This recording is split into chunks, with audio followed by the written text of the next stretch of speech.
क्या आपके नामांतरण या सीमांकन का केस महीनों से अटका पड़ा था? अब वो दिन गए जब किसानों और भूस्वामियों को दफ्तरों के चक्कर काटने पड़ते थे। इंदौर में कलेक्टर आशीष सिंह की अगुवाई में चला विशेष राजस्व महाअभियान बन गया है।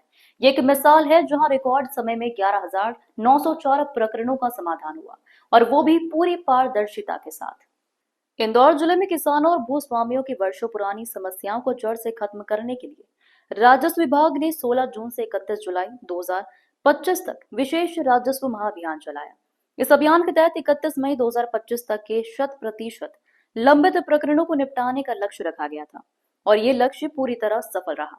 राजस्व से संबंधित नामांतरण, बंटवारा, सीमांकन, बटांकन, रास्ता विवाद, कब्जा विवाद और अभिलेख दुरुस्ती जैसे मुद्दों पर जोर दिया गया। कुल मिलाकर इन 7 श्रेणियों में कुल 11,904 प्रकरणों का निराकरण कर दिया गया। खास बात यह है कि अगर कोई नागरिक यह साबित करता है कि 31 मई 2025 से पहले दर्ज कोई प्रकरण अब भी लंबित है, तो उसे 5,000 की प्रोत्साहन राशि दी जाएगी।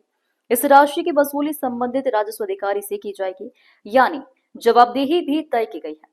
बैठक में कलेक्टर आशीष सिंह ने कहा कि यह अभियान किसानों और भूस्वामियों को वास्तविक न्याय देने का माध्यम बना है। आने वाले समय में भी राजस्व विभाग इसी तत्परता के साथ काम करेगा। सभी अधिकारियों को निर्देश दिए गए हैं कि अमल भी तुरंत सुनिश्चित करें और अद्यतन अभिलेखों में इसे दर्ज किया जाए। हमने एक विशेष राजस्व अभियान पिछले महीने की 15 तारीख को शुरू किया था, और जिसकी समय सीमा 15 जून से 31 जुलाई तक रखी गई थी।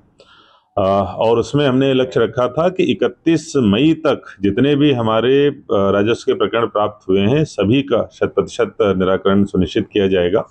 आज इसकी समीक्षा की गई है, और समीक्षा में ये पाया गया कि हमने विगत 1.5 महीने में 15 जून से लेकर अभी तक नामांतरण के लगभग 5,000 प्रकरण, सीमांकन के लगभग 2,500 प्रकरण, जो बटांकन है उसके लगभग 2,000 प्रकरण, और इसी तरीके से अभिलेख दुरुस्ती, रास्ता विवाद और अन्य जो कब्जे वाले विवाद के हैं उसके अन्य सैकड़ों प्रकरण हमने निराकृत किए हैं। और कल की तारीख तक हमारे पास कोई भी ऐसा एक भी प्रकरण शेष नहीं रहेगा जो 31 मई से पहले का हो, जो हमारा बंटवारा, सीमांकन, नामांतरण, कब्जा विवाद, इसके अलावा रास्ता विवाद, इन जो 5 कैटेगरीज में आता हो, इन सभी प्रकार के जो प्रकरण हैं और 31 मई से पहले के हैं, वो सभी 100% हमारे निराकृत हो जाएंगे।